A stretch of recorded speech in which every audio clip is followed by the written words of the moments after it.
the New Hampshire Institute of Politics at St. Anselm College, this is the Candidate Forum on Business and the Economy, sponsored by Lincoln Financial Group, produced in partnership with the Business and Industry Association of New Hampshire, New Hampshire Union Leader, New Hampshire Public Radio, and New Hampshire Public Television.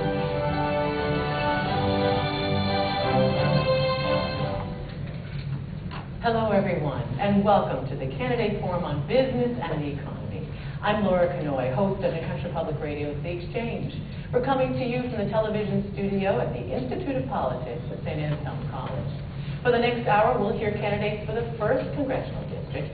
We will try to press them about what they would do as members of Congress and refrain from spending valuable time attacking each other. And now, let's introduce our candidates. They are incumbent Republican Frank Guinta and Democrat Carol Shea Porter. Our panelists are Mike Cody from the New Hampshire Union Leader and Phil Vaughn from New Hampshire Public Television. Now, during the first half hour of our forum, the panelists will ask questions. Then we'll move on to a lightning round, where candidates will provide brief and decisive responses to a series of topics. Then I'll take over and moderate a two-way discussion between the candidates. Some of the questions we'll hear came from our readers, listeners, and viewers. In the beginning, you'll have 2 minutes for your response, and if there's a follow-up question, we'll give you 1 minute.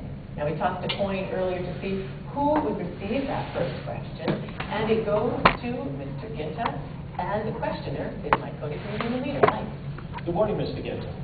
The federal government is said to be approaching a fiscal cliff come January, when both the expiration of the Bush tax cuts and the automatic spending cuts agreed to last fall will go into effect.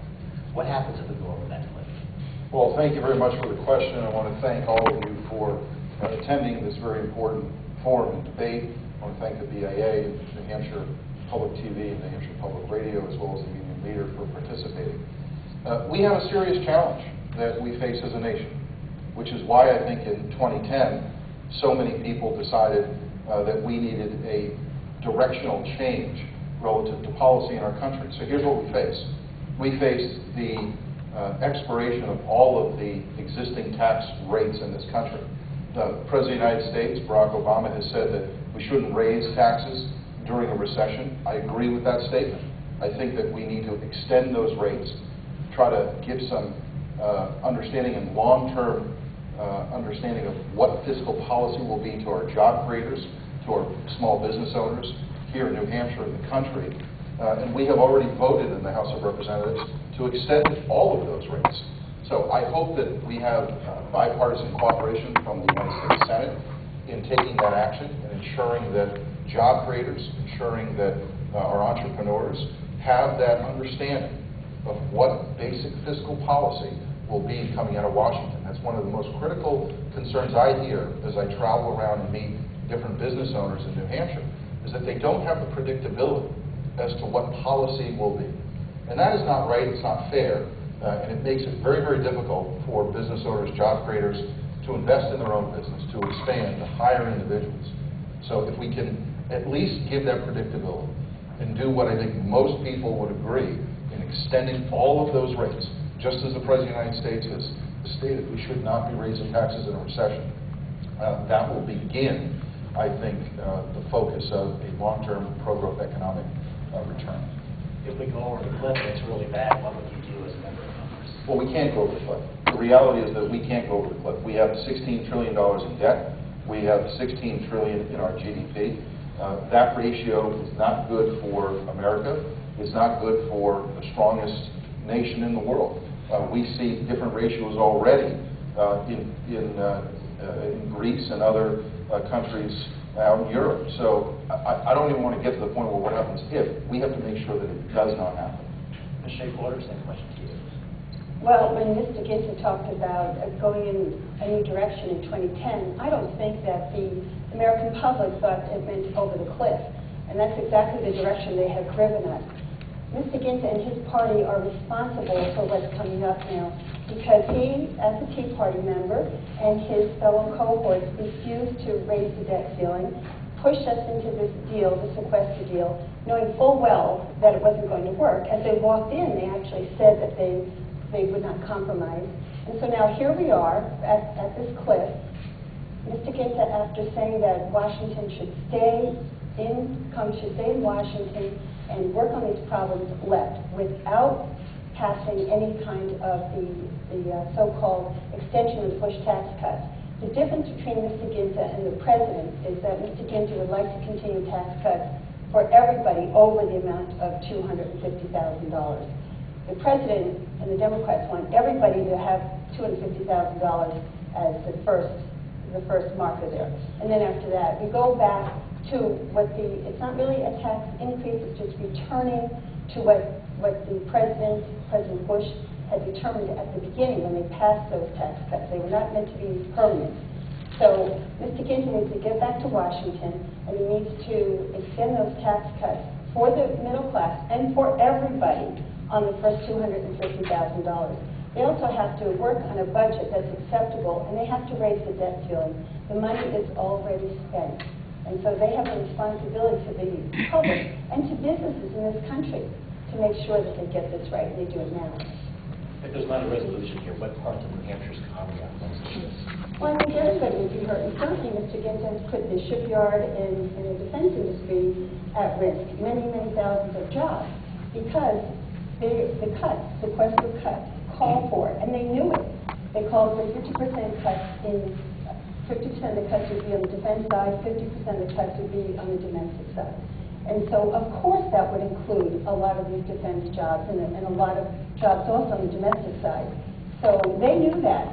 They pushed this deal, the Tea Party pushed this deal because they would not raise the debt ceiling, which has happened many, many times. It's money that was already spent. And so now here we are facing this sequester. We got the sequester, now we have to deal with this. And it's absolutely at the feet of the Tea Party Republicans like Mr. Guinta.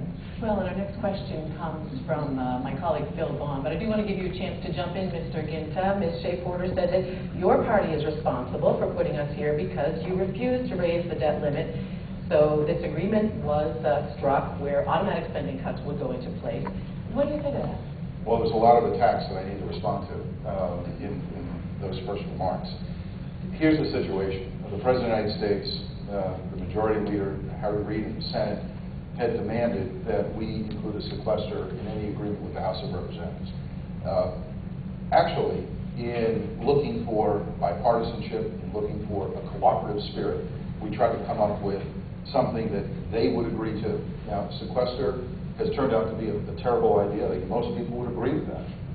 We have corrected that issue in the House, not once but twice, and then again last week we voted for a third time on replacing the cuts in the sequester. And we gave actually the Senate more options in terms of spending reductions than are actually necessary to eliminate the sequester. So we said, here are the groups of options that we passed bipartisanly in the House of Representatives, asking the Senate, of those, what would you accept? So we are very willing to resolve a mistake that occurred, but it was at the demand and request of the President and Senator Harry Reid. We'll probably get back to this topic a little later in the program, but Ms. Shea Porter, Congressman Guinta said we need to extend the tax cuts, the Bush tax cuts, to everyone, to all levels, including those making over $250,000, the job creators. What about that? There is concern that if you raise taxes above that level, that those folks won't create jobs, that wealthy people might spend less and depress the whole economy. Okay, first let me say that they did not vote for the sequester only on the defense side, not the domestic. It's not done. But the truth is that everybody would get a tax cut on the first $250,000. I would prefer $300,000, but everybody gets a tax cut on the first $250,000. And after that, we revert back to the Clinton days, when everybody thought that was working very well, and it was good for the economy. We had a surplus until George Bush came into office. So I think that pretty much answers it, that it worked very well, and that businesses were thriving, and that's what we need to do. We need to make sure that there's revenue there, that we can't extend permanently tax cuts for millionaires and billionaires, as Mr. Guinta and the Tea Party would like to do. Well, let's go back to our panel now, and our next question comes from my colleague Phil Vaughn from New Hampshire Public Television. Go ahead, Phil.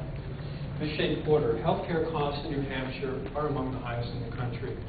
Debate still rages on the Affordable Care Act, a law you support.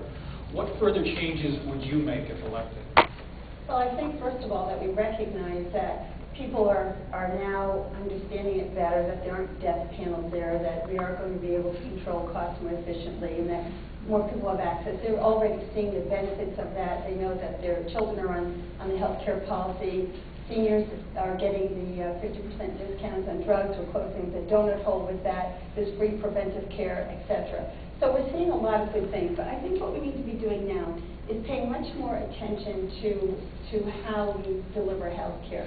There's still a lot of waste and fraud and inefficiency. So I think it's going to now move on to the next phase. We put a lot of that in the bill, but I think I would like to improve that and do better studies and comparisons about what works, what doesn't, what hospitals have better rates of success and what don't, and penalize those that are driving up costs without delivering effective health care. So I think that's where we need to start focusing now that we've managed to produce a very consumer-friendly law that will help millions of Americans. Some New Hampshire businesses have expressed concerns about the law. They're worried about the cost of the mandate, the fines they will have to pay if they don't. How do you make them feel better? Well, first of all, we know that the cost of their premiums had jumped dramatically. In a dozen years, they had jumped about 70% after you adjust for inflation. So the costs were really being driven up. Now, for companies that have a smaller number of employees, they're going to be able to continue deducting, and they have very huge deductions for their tax premiums. For the larger companies, what will be good for everybody, I believe, because people did ask, and they did ask for employer-delivered health care. That's what they wanted instead of a single-payer system. But what they will get is they will get a healthier, more productive group of employees. And it's also one of the benefits that they, as I indicated, wanted to offer at the time. So I think what we'll see as we pull people together and we bring young people into the insurance pool, because everybody needs to be insured, that the cost will go down, that we will have, I mean, it's always going to increase, but the increase will be smaller. And that we'll have healthier employees, and we'll have more insured. So we'll be saving both on the end of the hospital where people go when they don't have health insurance. So we'll be saving as taxpayers, we'll be saving as healthcare consumers, and we'll be saving as business people. Mr. Guinta, you want to repeal the Affordable Health Care Act. When asked last week about the law, Mr. Mitt Romney said he would keep parts of the reform. What parts of the Affordable Care Act would you preserve? Well, let's go back and talk a little bit about first what's in the Affordable Care Act. And I disagree with my opponent here, who says that healthcare costs are always going to go up. We should be striving to find a way to reduce healthcare costs. I think we all agree with that. But there's 21 taxes in this Affordable Care Act. It started out as an $800 billion bill, according to the CBO, the Congressional Budget Office. It has now been rescored at the request of the Senate after the United States Supreme Court decision, where it's now costing $1.8 trillion. There is a penalty for, I would say, small business owners. Anyone over 50, a business that has 50 or more employees, has to, by law, provide government-sponsored health insurance, and if it doesn't, it is fined $2,000 per employee. That's our job creators in this country. That's our entrepreneurs. That's small business owners sitting right here in this room, right here in New Hampshire, that drive the economy. I don't think that's a good prescription for the challenges that we have in affordability and access. There's a couple things I would do. I do support the repeal of the Affordable Care Act. I did sponsor legislation that passed in the House to oppose it. What we need to do is have a much more free market approach. Number one, what does that mean? We need to have more opportunities here in New Hampshire and across the region to have individuals purchase health insurance. So you've got to bring more competition. Secondly, you need transparency. Nobody in this room could tell you right now how much it costs to scope your knee at 5 different hospitals here in the state of New Hampshire. That is wrong. It is not a consumer-driven approach. And if you start with those two things, you will dramatically change the course of access to care, the cost of care, and you'll continue to see what I think we have in this country, which is the highest quality of care. Recent reports show that more people are insured and that premium rate increases are slowing. Do you credit the Affordable Care Act for that? I haven't seen a study that shows premium, you're saying premium increases are slowing. Right, 4% Okay. this past year compared to... I haven't seen that study, and I'm not sure that that would be accurate, because it's not a fair reflection of what I hear from business owners here in New Hampshire. I have yet to meet anybody who said to me, thank goodness for the Affordable Care Act, because it slowed my increase. What people are looking for is a reduction in what is a growing part of the pie for business owners. When you sit down and you have to create a budget as a CEO or as an executive or as a small business owner, you have 2 or 3 major components. Salaries and expenses and healthcare are a great percentage of them. You want to try to figure out how to reduce that healthcare component so you can put more of your revenue back in your business, hire individuals, have job growth. So I'm not hearing people tell me that they're thankful for the Affordable Care Act because it's slowed the growth. What I'm hearing is that it's requiring people to hire more in compliance areas, that it's costing them job creation, and that it's not providing predictability in terms of the cost of health care. So what would you propose to reduce, or at least address the rising costs? Sure, there's a number of things we can do to address the rising costs. Number one, you've got to have more competition. You need more carriers writing here in New Hampshire. Secondly, I've talked to the insurance commissioner here in New Hampshire, asking the basic question, can we go after a geographic area, region, either northern New England or New England, and try to have a regional approach, establish relationships and agreements with the other states for greater access? The answer is yes, according to our insurance commissioner. So, for example, if you have a business right here in Manchester, and you have a policy written from a carrier in Connecticut, and it's cheaper than the one you have here in New Hampshire, you should be able to access that. Under the law, you can't. Third, right now, when you ask physicians how much time they spend on testing to ensure that they don't get sued, despite the fact that they know the ultimate diagnosis, that is a significant cost increase. Those 3 items right there should be 3 things that we should be focusing on immediately to reduce the cost of health care and to ensure that our job creators don't have to lay people off as a result of this piece of legislation. Do I get to answer? That was a number of outrageous claims. I think I can give you 30 seconds for that, and then Phil has another question on First, energy say policy. it's not government-sponsored, and starting from Frank Guinta's claim that it's government-sponsored when it's all insurance companies, you can just figure the rest of it's not so either. If he'd been out there talking to people and talking to businesses, he would have recognized that they wanted a health care program here. And what we have are, it's being delivered by individual insurance companies. It is not government-sponsored.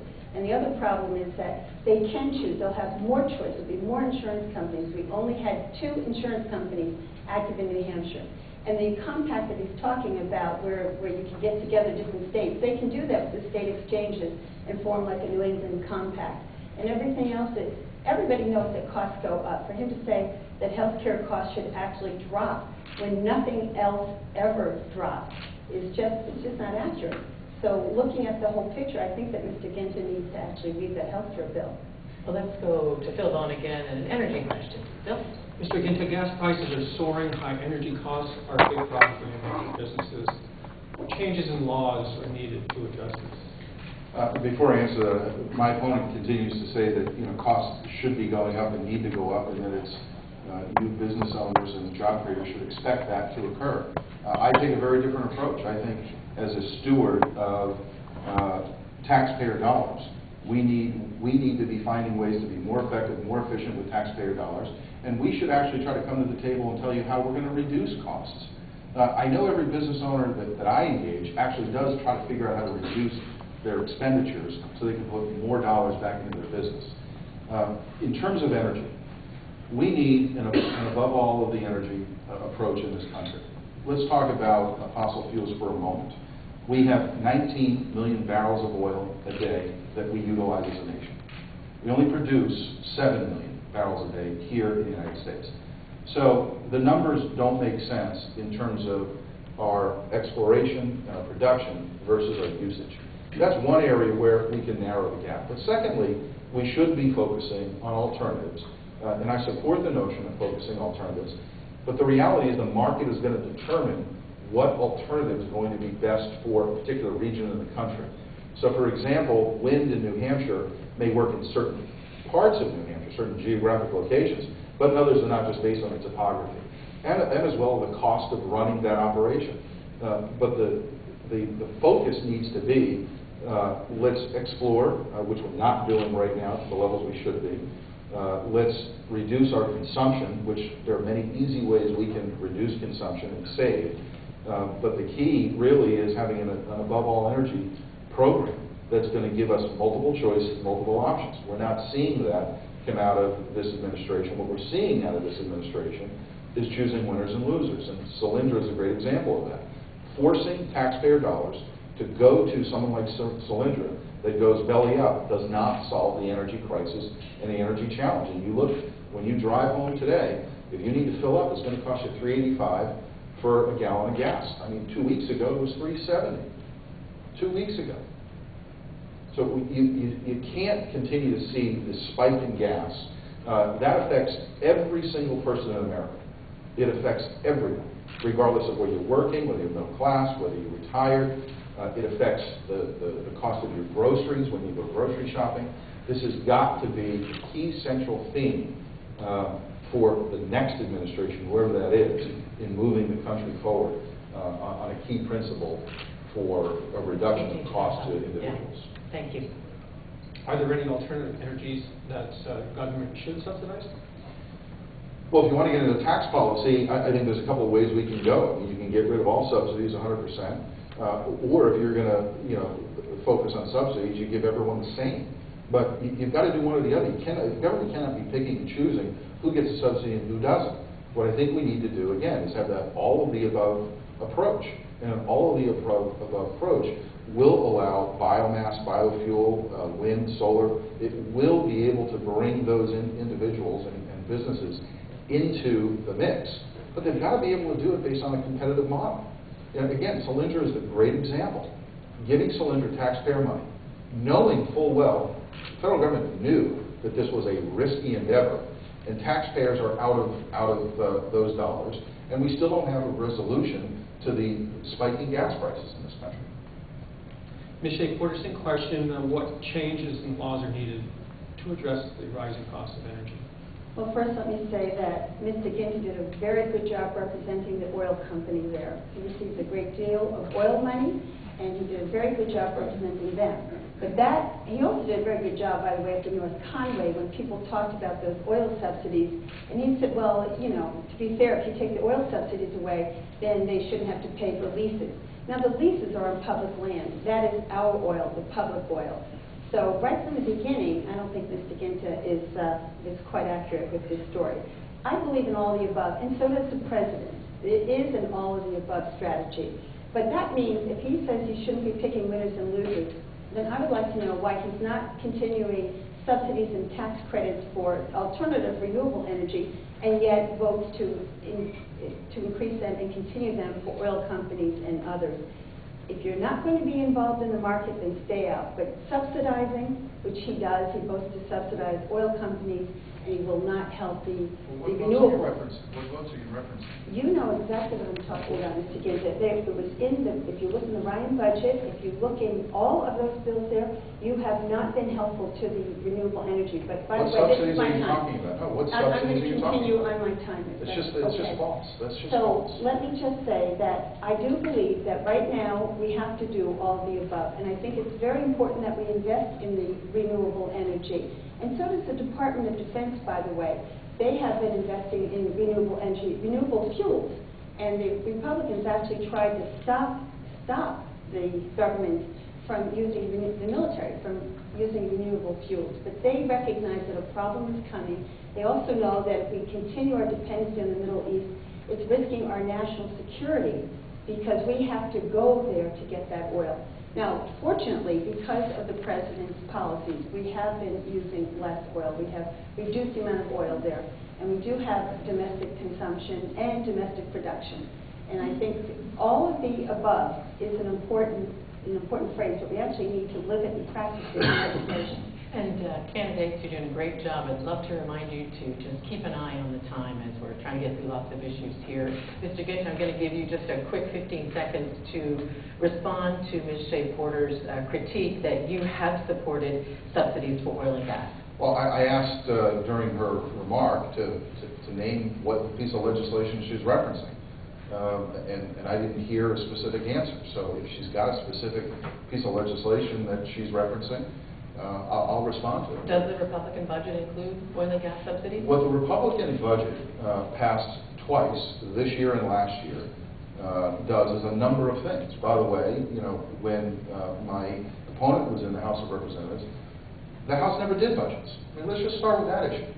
How are you going to run the country if you don't have the document, the budget, to determine what fiscal policy is going to be, what energy policy is going to be? So here's what we've done in our budget proposals that passed the House, and we were told immediately by Senator Reid, the majority leader, that they would not take up a budget in the Senate.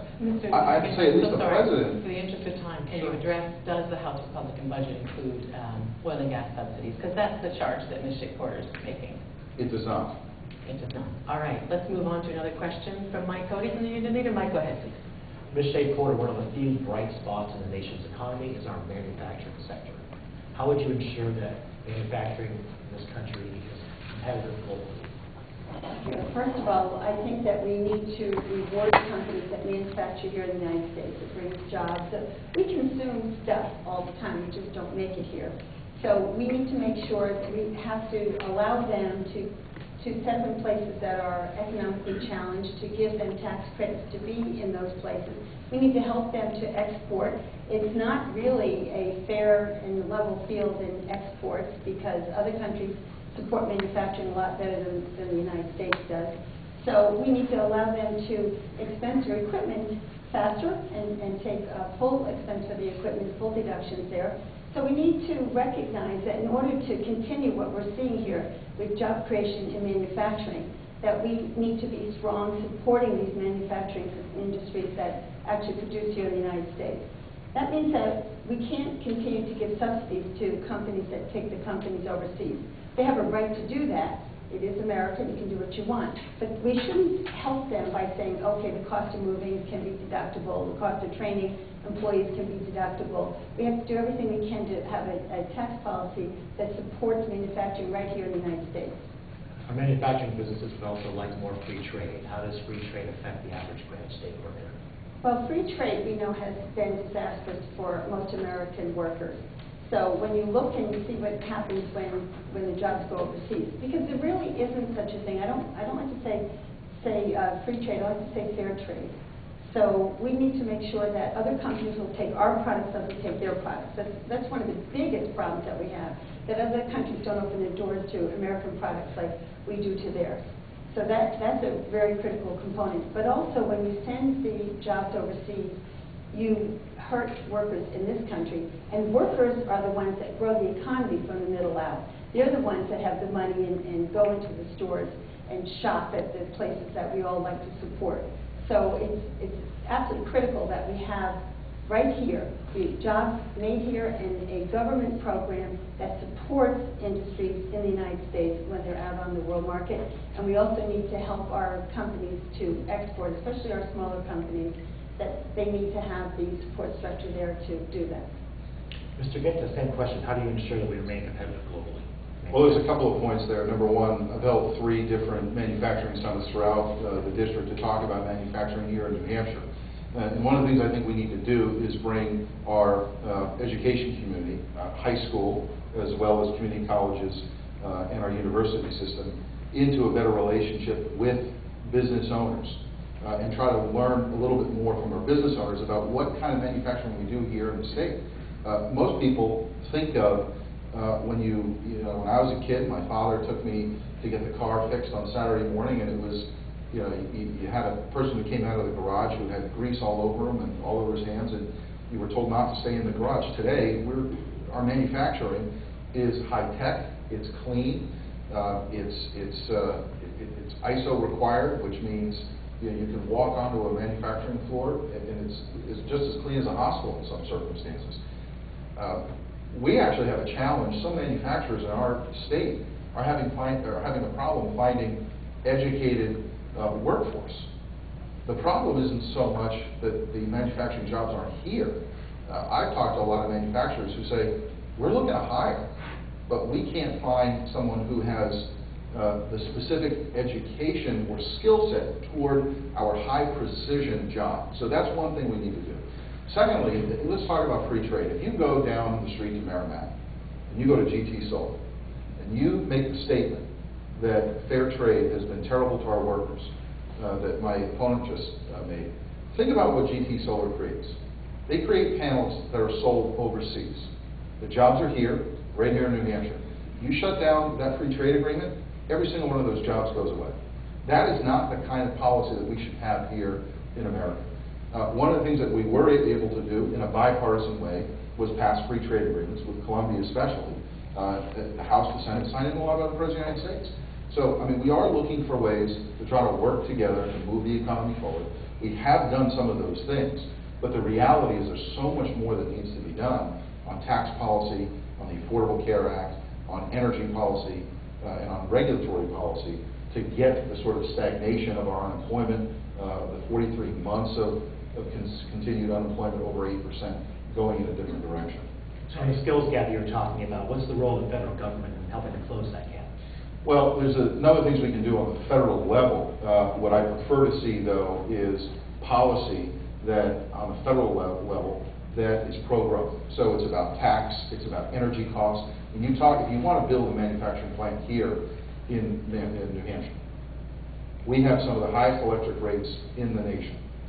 You're going to be anti-competitive there with companies down in the South, for example. So we could be losing. So talk about what we can do on the federal level. Let's deal with the energy policy. So let's deal with the tax Excuse policy. me, Well, I think that that's probably relegated more to a state issue or a local issue. But the reality is, just by myself hosting 3 different manufacturing summits, I was able to partner, not legislatively, not by forcing something, but by bringing the business community together with the education community and making that relationship, and then having the business owner talk about what are the skills needed, and then change the curriculum, at the high school level, at the community college level, in geographic regions in the state, I think would be a huge improvement from what we have today.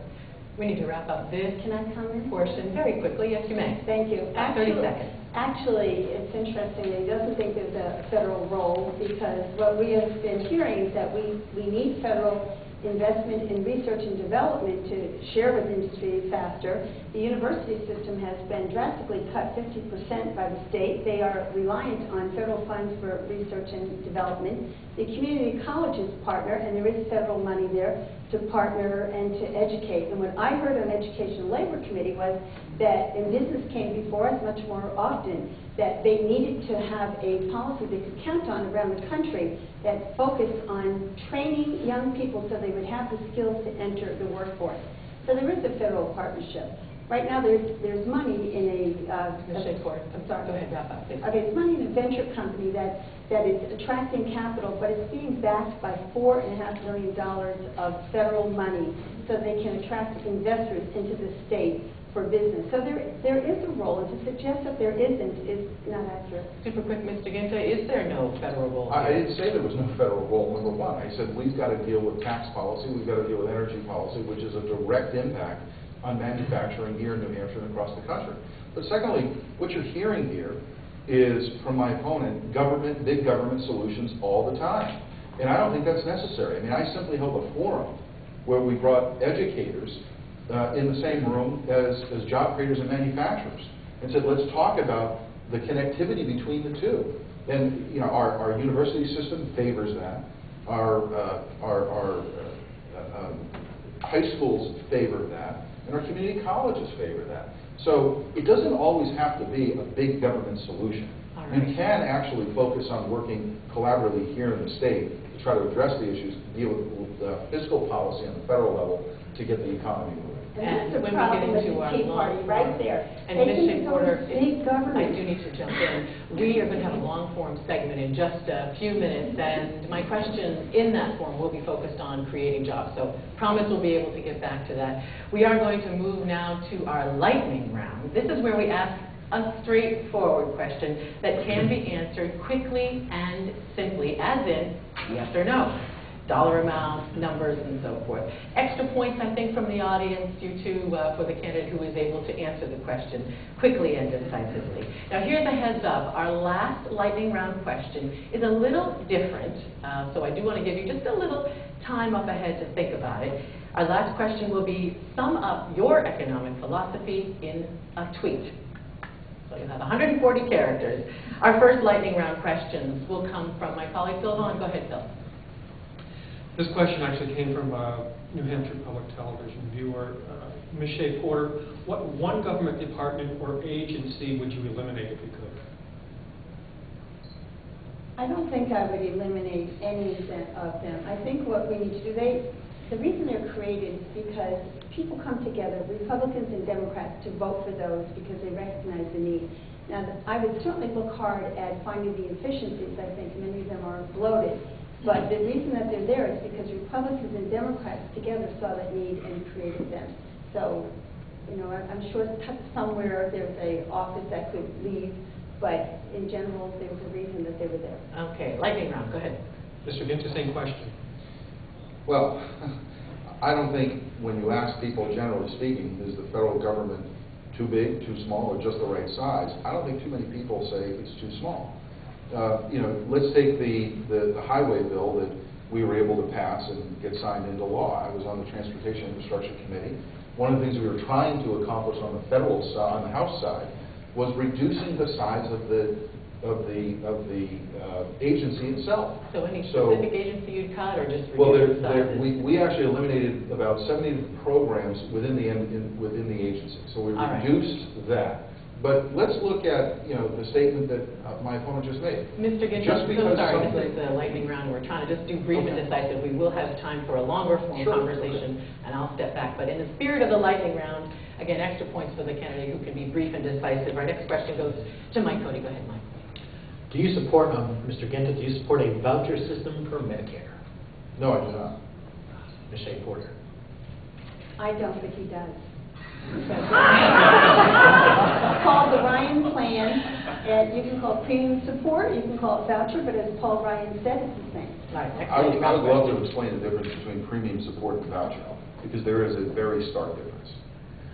Next question. Fair enough, actually. If you can be super short. Okay. Voucher is a direct payment to the employee. Premium support is you get a choice, and you make your choices. The check is sent directly to the carrier. Two very different programs. Mr. Guinta, should the Social Security retirement age be raised for young workers? Excuse me, this goes to Ms. Shea Porter first. If Social Security, should it be raised, and if so, to what age? No, I don't think it should be raised. You know, just like cars at 100,000 miles, we all arrive in different shape and different conditions. And there are people who are genetically predisposed to disease. There are others who are injured at work or have had jobs on their feet. There are other jobs where people could continue working until 90. And sit at death. So I think to put a blanket there would put so many people at risk if they were unable to reach that age. So the age is fine now. Yes. Mr. Guinta? I think you got to have everything on the table here and try and solve the mandatory side of spending, which is almost 60% of our budget, which includes Social Security, Medicare, Medicaid. Look, you know, my focus is trying to preserve and protect these programs. However, you've got to make sure that the programs fit the needs of today.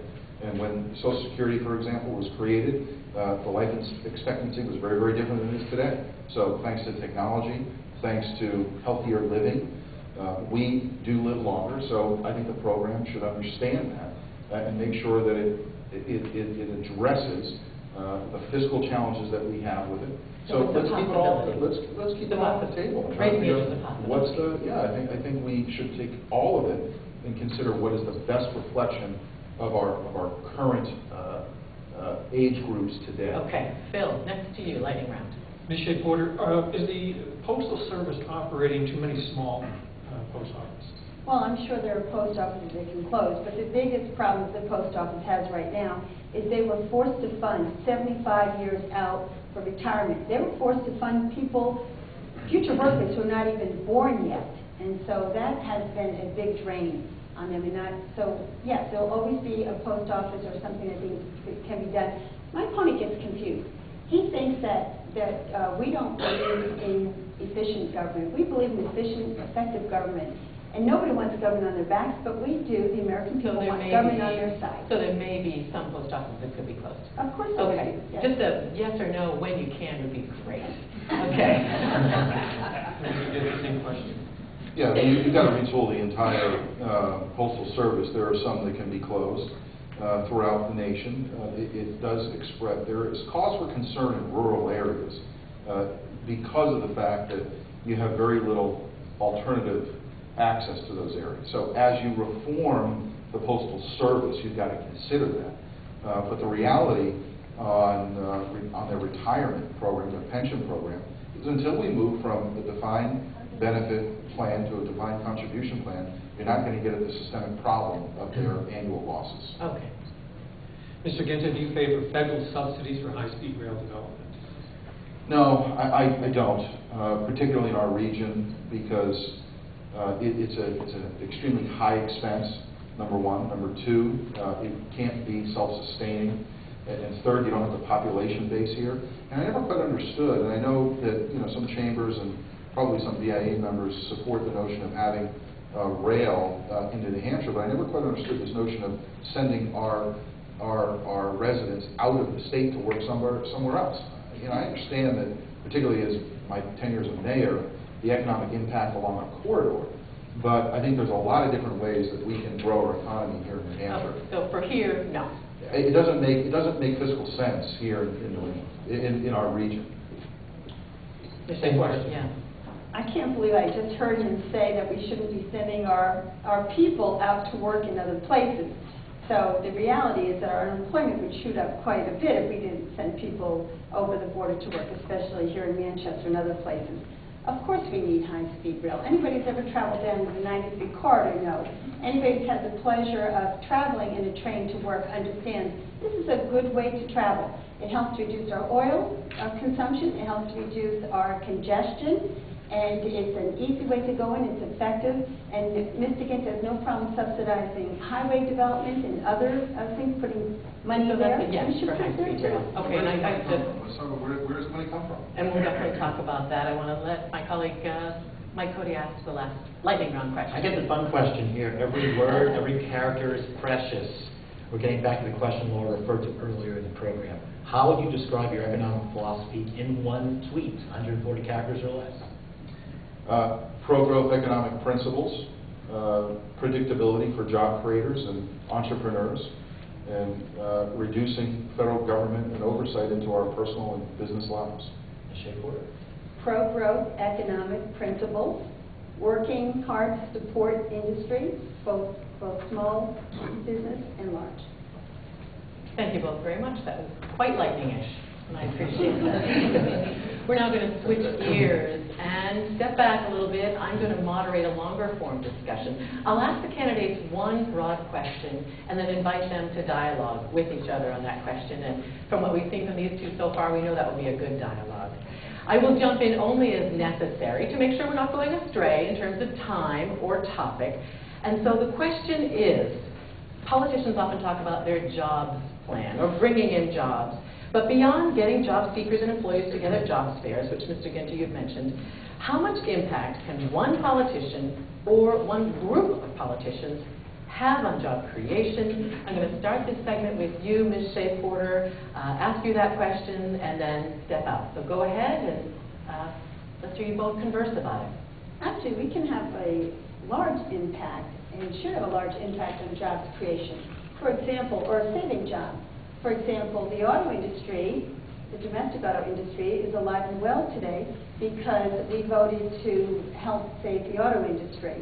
A jobs bill is a very effective way to increase jobs. We know that there's many things to be done in this country. We have to build infrastructure, for example, and the president did try to get a jobs bill through, but Frank Guinta and the Tea Party partners wouldn't accept that. So the government has a role to play to encourage jobs. We also, education, the research and development is very critical for companies to have access to this so that they can be entrepreneurial and create jobs from that as well.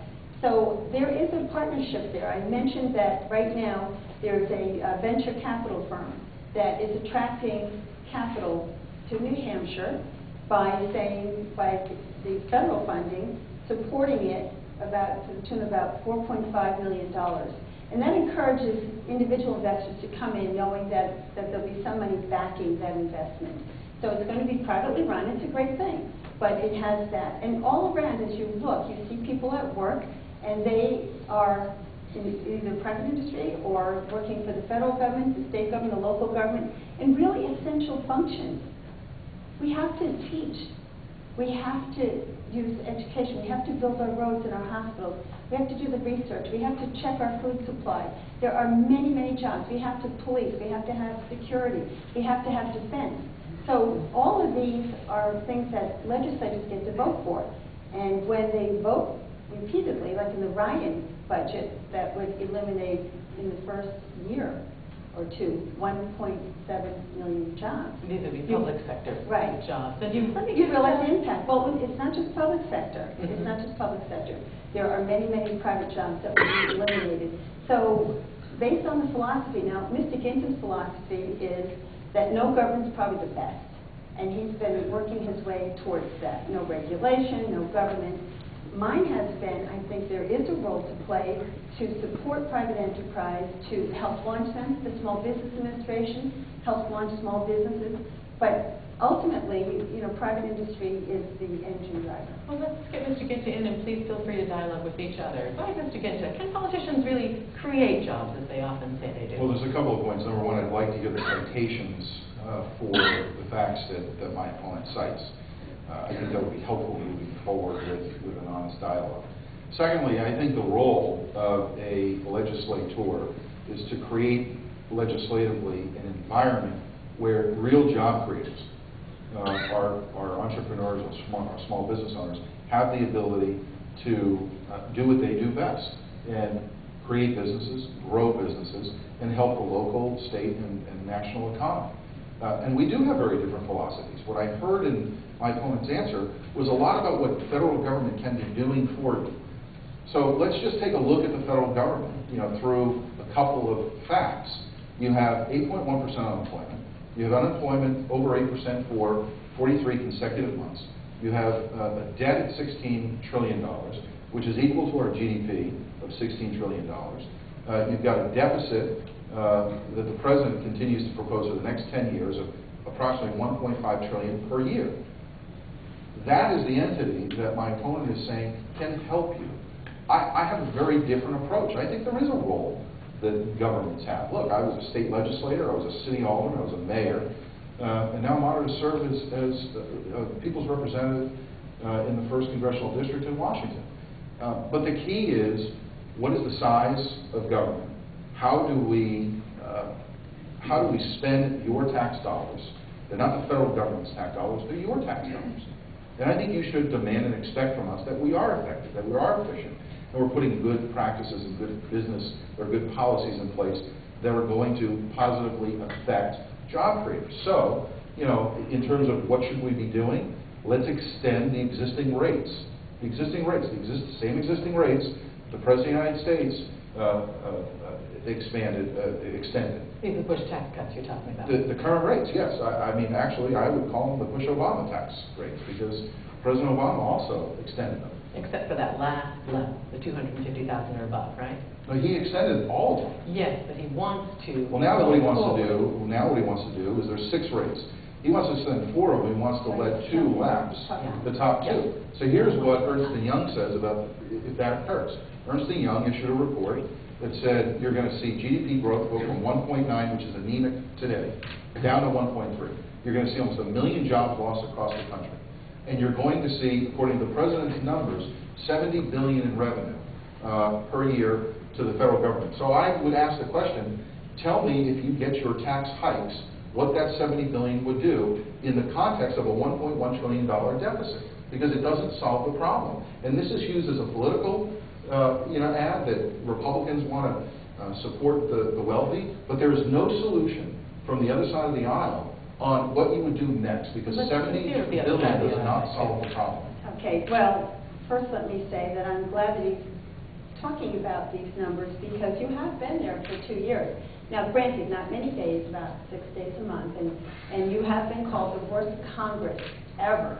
And not simply They by... make 6 days a month. I have Yeah. to let him jump in. And not simply, it's true, not simply by Democrats, but also by Republicans. They actually wrote a book about your Congress. It's called It's Worse Than It Looks.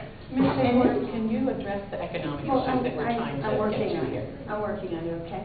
So what we have here is a Congress that has been standing in place. And what Mr. Guinta does not want to tell anybody is that because he signed a pledge to Grover Norquist, and everybody but 7 members of the House of Representatives signed a pledge to Grover Norquist, that there will never, ever, ever be a single penny of tax ever, anywhere. And should there be, they will immediately find a place to return it. What you're leaving is a government in paralysis and a government in debt. And so we have a huge debt, and we have a huge deficit. But you have not addressed that. What we need to be doing here is we need to find revenue. And you know, Americans understand that. So we don't want to go after the middle class. No, of course not. All Americans are looking for is a kind of a fairness. We want to make sure that all of the subsidies that are called for the very, very wealthy are removed. And in fairness, I need to let Mr. Guinta jump in real quick, and then we'll go to our Let last me just make thing. this point. Senator Colburn, who's a very conservative Republican, wrote a book, and it's called Subsidies of the Rich and Famous. And that's where we need to go to start paying this down. All right. Because Let's go government to can't Mr. Guinta function for a without moment. income. Thank you. Mr. Guinta, real quick to you, and then we have one more round of questions from our panelists. Thanks. Laura, the country is very frustrated because I think of comments like my opponent just made. What my opponent tends to do is try to attack me personally, it seems, in this last round, rather than talk about what the solutions are for the future of America. I'm very willing to sit here before all of you and talk about solutions, talk about a vision for the country. You know, I'm a father, I'm a husband. My children are 9 and 7. And I'm very concerned about the America they will inherit. Now, my folks didn't go to college. They started a business, they worked hard. They were able to provide better for myself and my siblings than they had. And that's the America that I want to see for my children. Now, I believe very strongly that as a representative, my job is to represent everybody. Maybe we'll not agree 100% of the time, but my focus is to try to be a responsible, respectful representative when I'm here in New Hampshire, when I'm on the House floor. Because that's what I think people want. So if you want to talk about the solutions that we have, let's talk about the Jobs Act that my opponent claims we never passed. And We passed it on April April 5th, when it was signed into law, April 5th of 2012, by the President of the United States, bipartisan jobs bill, the Jobs Act. Passed in the House, passed in the Senate. That is not We are jobs working bill. to try to, well then why would the President sign it? Because Your I'm afraid I'm gonna have to but your wrap it response here. seems I'm to gonna be have to wrap it that it's here. not comprehensive or it No. doesn't meet certain qualifications. This is The going to be a great reality- spirited campaign as it goes forward. I'm hoping to speak to both of you on the But I have to exchange, say which that is my program on that's Monday a morning. very small And please let me jump in. Thank you. People are passionate about their politics, and that's good. And I really appreciate The both of passion you. is great, but you know, we should do away with the personal Well, attacks and let's talk about solutions and let's talk about facts. And I want to thank both of you for this long-form segment. It's been real interesting. Now we are going to return to our panelists for our final questions. And for these, you will just have a 1-minute response, please. And the clock is our master, so if you could stick to that, we'd sure appreciate it. We begin with Phil Vaughn to Ms. Shea Porter. Go ahead, Phil. Ms. Shea Porter, this question was inspired by an NHPR listener who wants members of Congress to work together on common problems. But voters will vote you in because they agree with your economic philosophies and not your opponent. So then how much will you reach across the aisle and work if like this? Well, I think that we should, and I think if you look at the fact checker, they said that that has not been happening in this Congress. And the reason, as I started to talk about the Republican and the Democrat who wrote that book, Saying It's Worse Than It Looks, said that this Tea Party is so ideologically bound and locked and refuses to reach out that we haven't been able to do that. It is my great hope that the far right will lose in this general election and that the Republican Party will send moderates so that we'll be able to talk to them. I'm from a Republican family, as everybody knows, and I know that this could happen if people would just open their hearts and be willing to step a little bit towards the middle. What we see now, though, is a Congress that is pulled very far right to the point where Speaker Boehner has had great difficulty with this Tea Party, this new freshman class. When that changes, we'll be able to talk again. Mr. Guinta, same question. Well, the answer is yes. I will continue to work with people on all philosophies, all ideologicals, and across all political spectrums. I've had 2 pieces of legislation that have been signed into law by this president. I have worked with Congressman Barney Frank from Massachusetts, who identifies himself as a liberal on fisheries issues that have been critical to Massachusetts and New Hampshire. We have worked in a bipartisan fashion as a delegation, not just on specific issues relative to the Portsmouth Naval Shipyard and the long-term transportation issues that affect that area, but also on sequestration. So we have passed in the House alone more than 30 different jobs bills, many of which were passed bipartisanly, that have been sent over to the Senate. Some have been signed into law by the President. So, you know, when there are good ideas and when there is good policy that is moving forward, that is when it's the best opportunity to work with people. I did this when I was mayor. You know, I was a Republican mayor in a Democrat city with 11 Democrats on the board, 1 independent, and 2 Mr. Guinta, Republicans. you have to wrap up. And we were able to do things like cut taxes, cut borrowing, cut spending, and we were able to do this in a nonpartisan way. So I'll continue to work. PolitiFact said that you are wrong Ms. claiming you did this bipartisan. Please hold on. We have one more question that we would love to get to, and that's to Mike Cody, and you will have 30 seconds, I believe, for this last question. Thank you for your patience. Mr. Guinta, like small government, can you name one business that has been helped by government funding? One business that has been helped by government funding? Off the top of my head, I don't know one that has been helped by government funding. Similar question, Ms. Shea Porter, you promote a more activist role for government. Is there a business you can name that has suffered by excessive regulation or taxes? Well, let me answer his question. BAE has about 96-97% federal contracts, and they do good defense work, but they certainly benefit from that. And as for businesses hurt, anytime a small business has too much regulation, that hurts them. It's our responsibility to seek that out and make sure that they are not overburdened by any kind of paperwork there. But in general, small businesses have benefited from Small Business Administration, and big businesses have benefited from a lot of tax cuts and support for them. All right. Thank you both. It has really been my pleasure to be here with you on the stage, and my colleagues as well.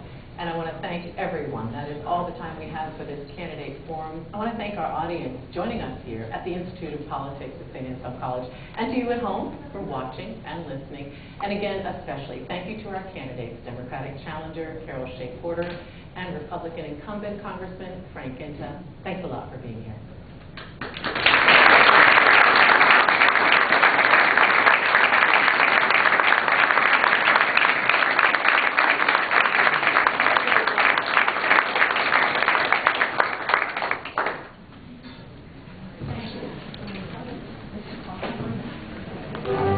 This forum on business and the economy has been sponsored by Lincoln Financial Group and produced in partnership with the Business and Industry Association of New Hampshire, New Hampshire Union Leader, New Hampshire Public Radio, and New Hampshire Public Television.